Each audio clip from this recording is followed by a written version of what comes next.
Next we have a name that I thought I've seen before, but I guess I don't know much about, Fillmore. Fillmore, right? Fillmore, which is also the name of a rock coliseum. Anyway, Ronda Sewald is the archivist at Indiana University, the Black Film Center and Archive. Her past research includes the use and citation of sound recordings as primary sources by ethnomusicologists and the history of regulating music through noise ordinances. That's interesting.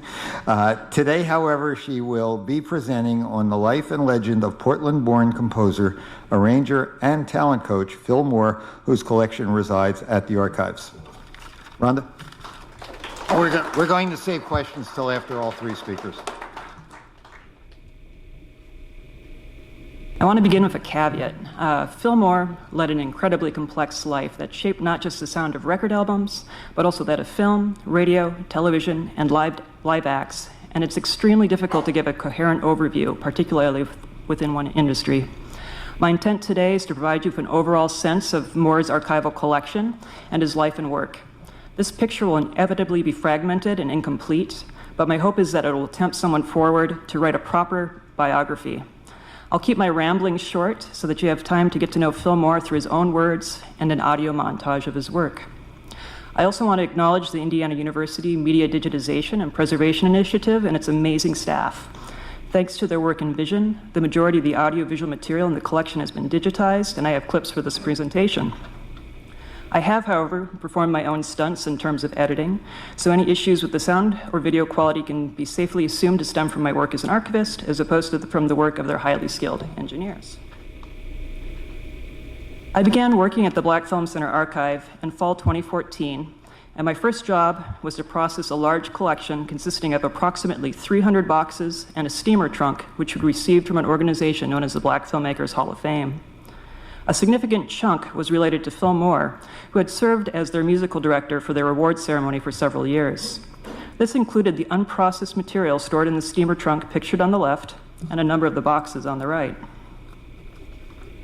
As I worked my way through Moore's boxes, many of his items caught my attention. A portable piano, early photographs in hand-carved wooden frames, hand-drawn comic strips by Golden Age cartoonist Leonard Starr that featured Phil Moore, odd visual and textual references to elephants, including a plaque with a bronze and ivory elephant head given to Moore by the Supremes. Even more intriguing were nearly 500 audiovisual recordings and 71 boxes of hand-notated music manuscripts. The audiovisual recordings included lacquered discs and open-reel tapes, ranging up to 16-track masters. There were also a number of audio cassettes containing rehearsals and live performances, as well as spoken notes and interviews made by Moore while conducting research for his unpublished autobiography. The music manuscripts were also noteworthy for two reasons. First, they were notated almost entirely in the same hand and represented a variety of genres and music ensembles, ranging from initial musical ideas and jazz ballads with piano accompaniment to orchestral works and soundtracks for television specials. I immediately suspected I was looking at the work of an extremely versatile and prolific composer and arranger. The second thing that caught my attention was that the music manuscripts, as well as Phil Moore's unpublished autobiography, referenced a number of interesting names. My biggest question became, who the heck is Phil Moore? There's one chapter about him in Donald Bogle's Bright Boulevards, Bold Dreams, The Story of Black Hollywood, and most online resources referred to him as a Hollywood arranger, jazz musician, and talent coach, most often in connection with Dorothy Dandridge. What I was seeing as I worked through nearly 100 boxes of material, however, suggested that there was much more to know about Phil Moore and his career. Phil Moore's life begins in Portland in 1917. He only lived there for the first 13 years of his life and for a bit in the 1930s, but these proved to be extremely formative years in terms of his musical training and the shaping of his future career.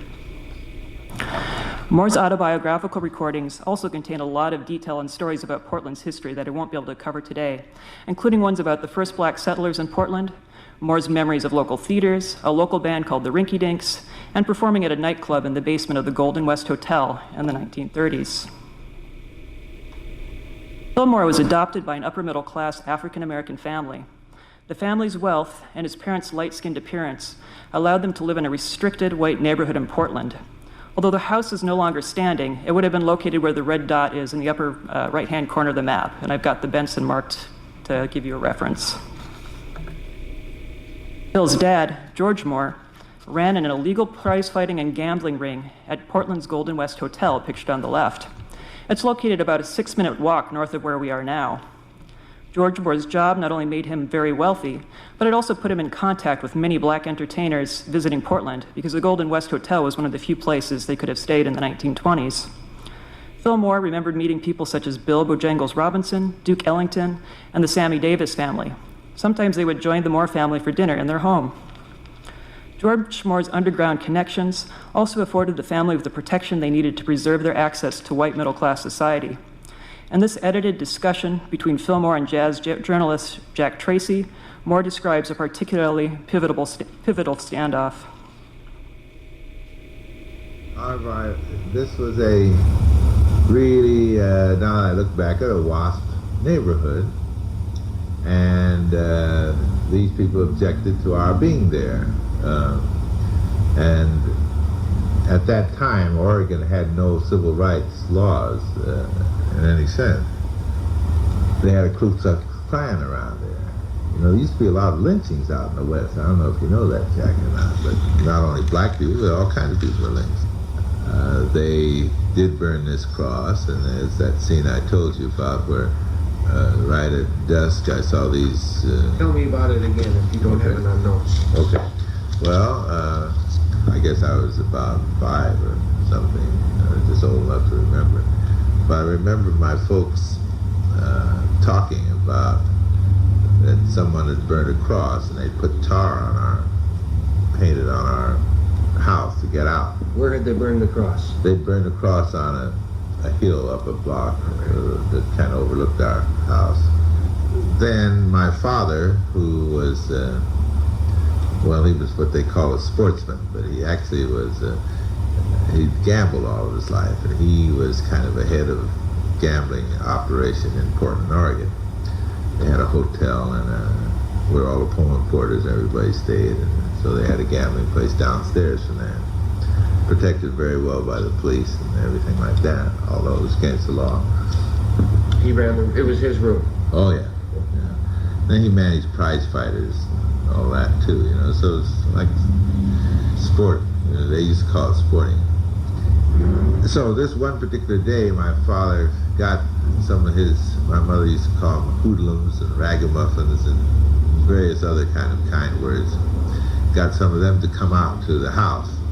And I remember at dusk this day, these black gentlemen getting out of these big old cars with shotguns under their arm and coming in the front door and stationing themselves at, we had 2 bay windows in the front of the house facing the street, and sitting there smoking and watching. And then we had a chauffeur, and I saw his gun because he showed it to me. And after a couple of weeks or so, I think people saw these guys getting out of the car and knew that they meant business, and there wasn't any more trouble on that line.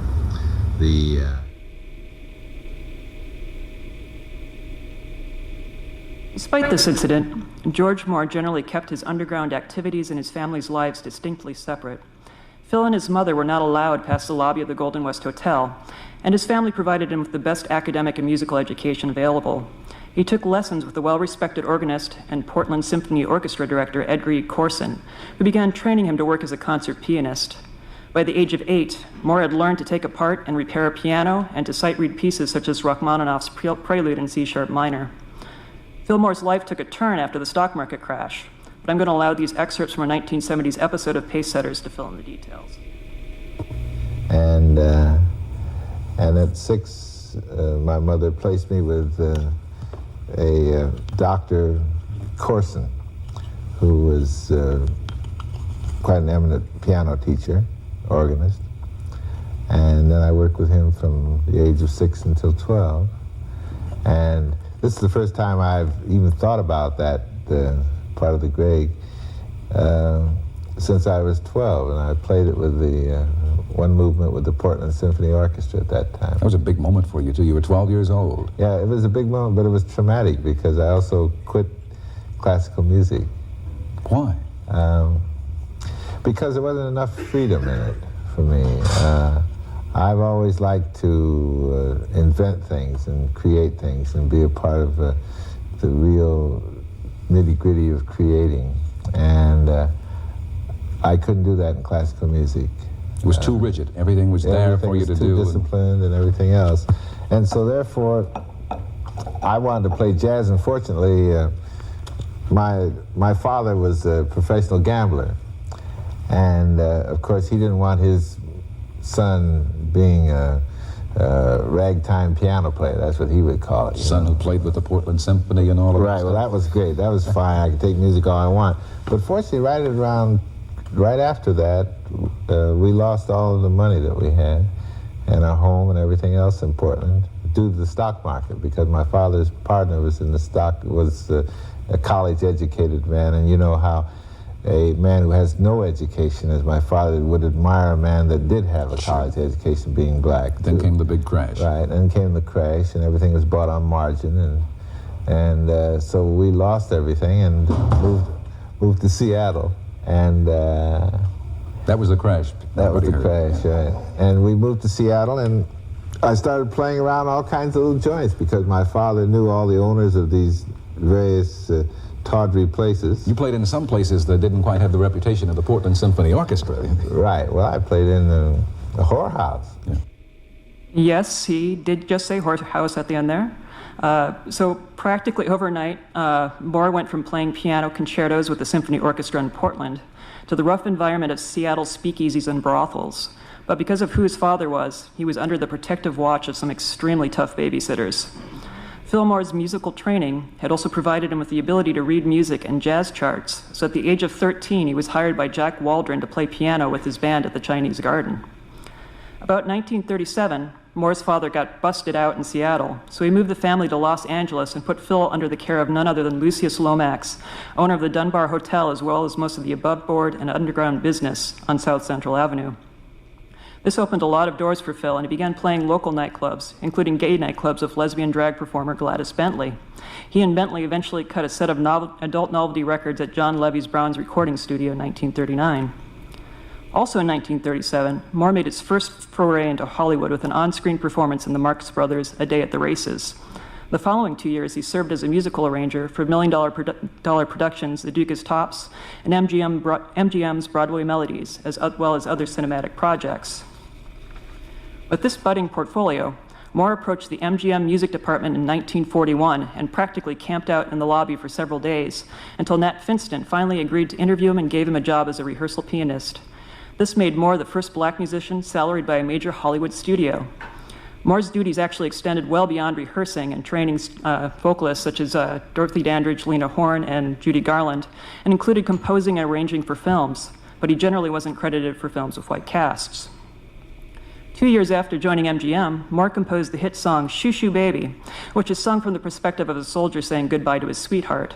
A performance by Ella Mae Morse, released on Capitol, hit number 4 on the pop charts and was number 1 on the R&B charts for 2 weeks running. In 1944, the Ender Sisters also topped the charts with their version of Shoo Shoo Baby on Decca. Even the Air Force loved the tune and named a Boeing B-17 bomber Shoo Shoo Baby. According to a Los Angeles Times article from January 31st, 1944, the song was so popular that Lena Horne's performance received more applause from the audience at the Shrine Auditorium than performances by Bing Crosby, Frank Sinatra, Bob Hope, and, sorry fellow IU friends, Hoagy Carmichael's performance of Stardust. With his own star on the rise, it seems like Moore should have had a bright career at MGM, but he resigned just after 3 years. He discusses why in this conversation with journalist and talent agent Lillian Cumber. Know anything, but I used to come out every once in a while in connection with Dorothy for a minute, but I was disillusioned with L.A. and I was dug out. See, they promised me for 5 years to make me a full-fledged music director at MGM, and they never would. And finally, Mr. Finston, who's the head of the music department, who was on my side, he went up to the front office, and he came back and says, listen, they just won't have a black executive, a Negro executive here.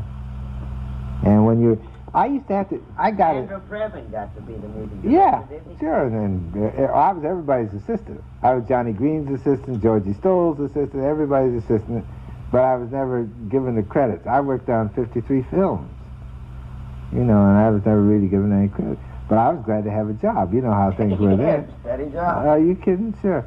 But I had a real good salary guarantee, and so, but if you made over $500 a week at MGM during those days, your check had to go through the front office. And so they would pay me $499 on this thing and make me consultant on another picture, $499, to make up what my guarantee was. Because if it was over $500, it would never get through in the front office. Really? Sure. That's the way things Right. do. No, they just didn't want to pay, just didn't want to have a black man in the Making that executive kind of department. And so my boss paid me, but he paid me for supposedly different jobs I was doing. See, I was at this meeting, and Mr. Freed was there, and they'd been talking about, well, why can't we have songs on the hit parade and all that kind of thing? So Nat Princeton stood up and he said, well, one reason why is because you don't give some of the younger people a chance to write anything. So they said, well, we got Andrew Previn and so on. Yeah, he said, but one of the songs you mentioned was Shoo Shoo Baby. And the man that wrote Shoo Shoo Baby's been working on a lot for 5 years, and I haven't been able to get but one song in, he said. And I had a little money to do the Shoo Shoo Baby. And so I quit. Oh, no. Here's a partial list of film soundtracks Moore is known to have worked on in the 1930s and 40s. Note the uncredited arrangement of When I See an Elephant Fly from Disney's Dumbo, which may explain the mysterious references to elephants found throughout the collection. It may also explain why this song sounds far more like Moore's arrangements from Cabin in the Sky than it does like the rest of the music from Dumbo. Moore also encouraged MGM to bring in black musicians, including Duke Ellington's Men, to record for their pictures. Moore influenced not just the musical sound of Hollywood films, but also of record albums and radio. Here's a list of Moore's albums I was able to connect to the collection. And I realize that's probably too small to read. Other highlights from his work in these industries during just the later half of the 1940s included serving as expert consultant music director for the Jubilee program of the Armed Forces Radio Service, working as the first black talent director for CBS Radio, and as an associate and score arranger for its Mildred Bailey show, working as a chief arranger for NBC, hosting his own variety program on WNEW, recording 16 sides for black and white records, which included performances of Lena Horne and Annette Warren, serving as executive vice president of A&R for Discovery Records. Additionally, he started his own musical talent and idea development company called Artist, Music, and Concepts. So instead of establishing a coherent career path in one industry that's easy to document, Moore essentially ping-ponged off a glass ceiling in film, television, recorded sound, radio, and various nightclub circuits. He does a little of everything, but mostly behind the scenes. So I realize this gives us all kind of a very fragmented overview of Phil Moore and his influence on American music from the 1930s through the 1980s. But rather than continuing to fill in the many gaps, I want to give you the opportunity to get to know Moore through his music. So the following is a montage of highlights from the collection I've pulled together from recordings that have come back from the Media Digitization and Preservation Initiative at IU. As a singer, well, I'm a pretty good arranger. And my demo tracks are merely to give you a clue about the routines and the performance moods and feelings. The first routine on this recording is It Had to Be You. Now this arrangement we take at a nice, easygoing tempo. I would suggest that you do this with a little feeling of rhythm in your voice and keep the delivery very intimate, as though you were singing to each person in your audience individually. You might also try using a traveling mic and stroll around the floor during the first chorus. But be sure to finish your performance at the center of the stage. Well, let's try it. Here goes. 1 and 2 and 3 and 4. It had to be you.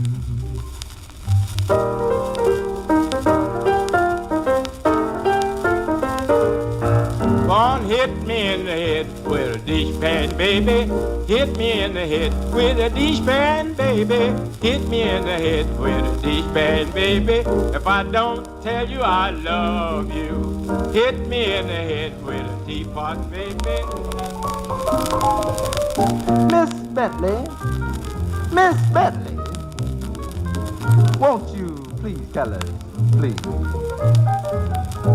Tell us, please tell us, your law of compensation, please. People think that I'm naive, but there's something up my sleeve, and I don't care if folks are suspicious. Just because I've been a sap, people look me up to crap, and they've got me positively vicious. I'm forced to state my ways are not the same. All who don't like it knows I'm not to blame. Gladys isn't Gladys anymore. Tell us about it, honey. To those who seek a freebie, there's the door. She just decided no more giving away.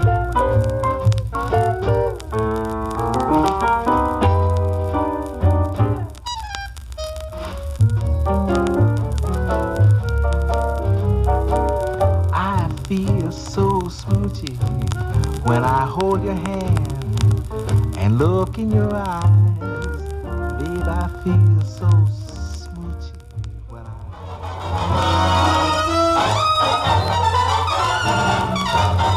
Ha, drunk. Yes, I'm drunk.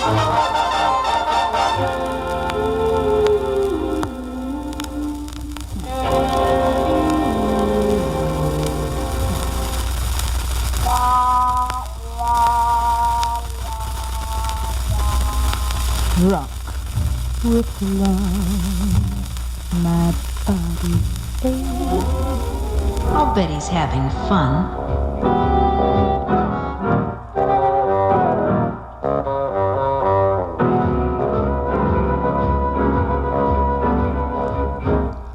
There should be something good on the radio.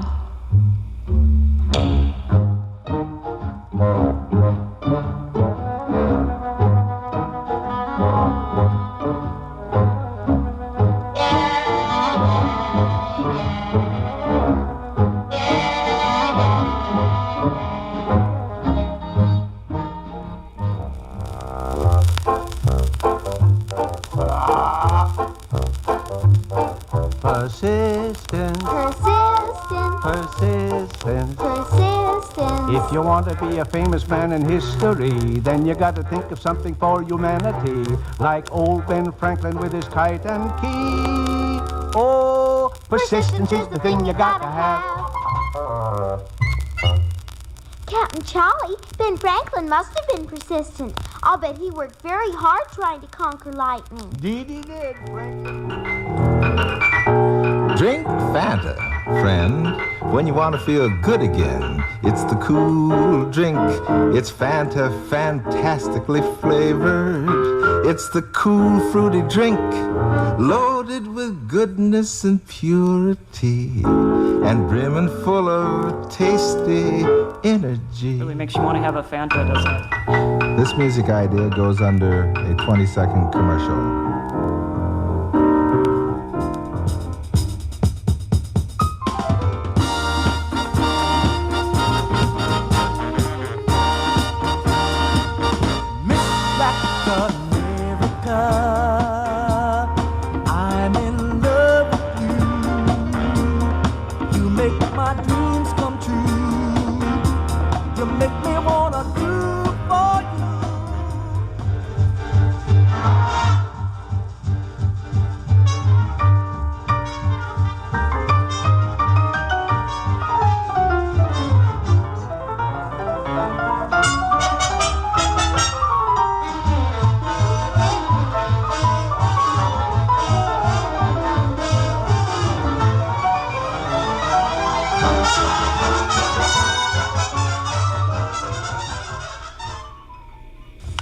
Honey, here's a little song that Allison wrote, and I did an arrangement on it, and it's part of her demo, and I thought you might get a kick out of it.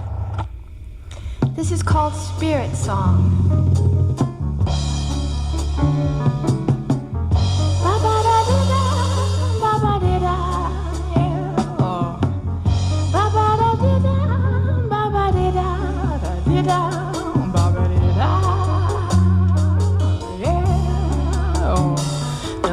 love. He's already got somebody, yeah.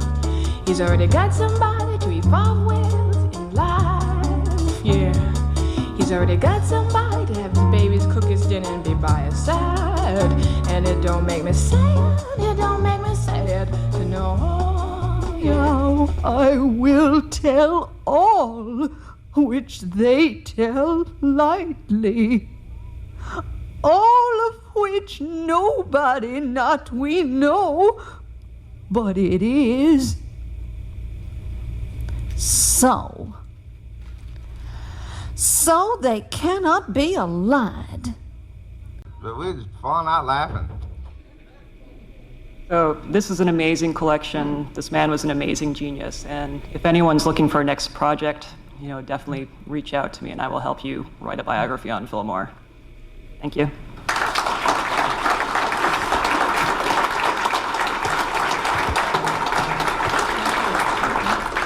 Open for questions we have almost 10 minutes now. If there are any questions. And, we need the microphone, sorry. I could go up here, is it fine? Yeah. Yeah, oh, I'm sorry. Yeah. I had a question for John. Two real sort of quickie two-part. Step back just a little. Okay. One is, how is the Fabulous Wailers you talked about connected with the ones that recorded for like United Artists that emphasize vocals? And then the other is, what can you say about the eclectic nature of the Golden Crest catalog? Because there's all kinds of, I think you know what I mean when I ask that question. As far as the Wailers on United Artists, yes, it is the same group. They, if you like, tapped into the garage era. And so it really progressed from a rock and roll group to a garage group. And I think one thing that you must remember about the Wailers and why they were so influential is that in the early 1960s, they packed out a venue called the Spanish Castle, and at the castle, amongst the young people there was a young Jimi Hendrix. There were also the Sonics. I didn't get a chance to play them. So, yes, although I emphasize the instrumental side, it's quite true that the Wailers were as much a vocal group as well. And Kent Morrill went on. I made a joke in reference to him singing like Paul McCartney, but in his later years, he did become, he put on a one-man show, a Roy Orbison show at Las Vegas, which I think shows that the quality of his vocal expertise. Terrific pianist as well, as you can hear. Golden Crest, well, as I said, Clark Galehouse, the founder, really was a product of the swing era, and when he got married, he disbanded his musical career and worked for a guy called Arnold Brillhart at Boot and Plastics, and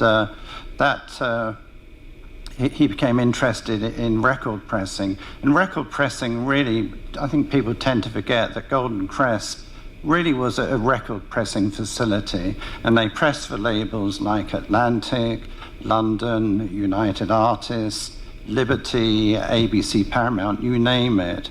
It really was one of the great independent pressing plants.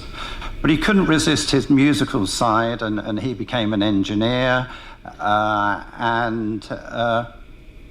He was almost like an open door to a lot of the New York talent who couldn't get recorded by the major labels. And so that was a chance for him to record, for example, Alec Wilder compositions, which was totally new wave at the time. Grant Johannesson, classical pianist. So it really was quite across the board, and I think he frustrated his salesmen at times because he had a great thing with the Wailers and the Northwest scene, but really didn't capitalize on it and let it go.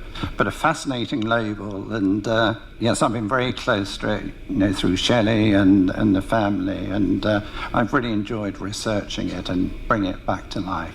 Any other questions at the moment? Back there, you want to come up and use the microphone? Yes, sir. You two can be on amp. All right. Thank you all very much. This was very interesting. I had a question for Carol. You mentioned, you just kind of tossed in there that Warner Brothers pitch shifted Mel Blanc's voice, and I'm very curious about that. I'd not heard about that before. Like, what kind of effects were they doing with him that he wasn't doing on his own? I know they were doing some tech things. I don't really understand them myself, but I know they were. Any other questions? I have one for Rhonda.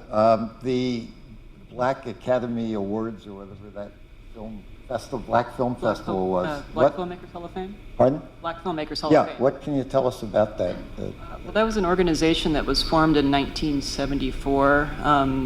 Basically, it was kind of the height of the blaxploitation film kind of craze, and the founder of it basically wanted to encourage kind of more positive and broader representations of African Americans in film, and also recognize a lot of the filmmakers and actors and actresses and musicians that had come before. Did they go back and give awards historically? Or oh yeah, definitely.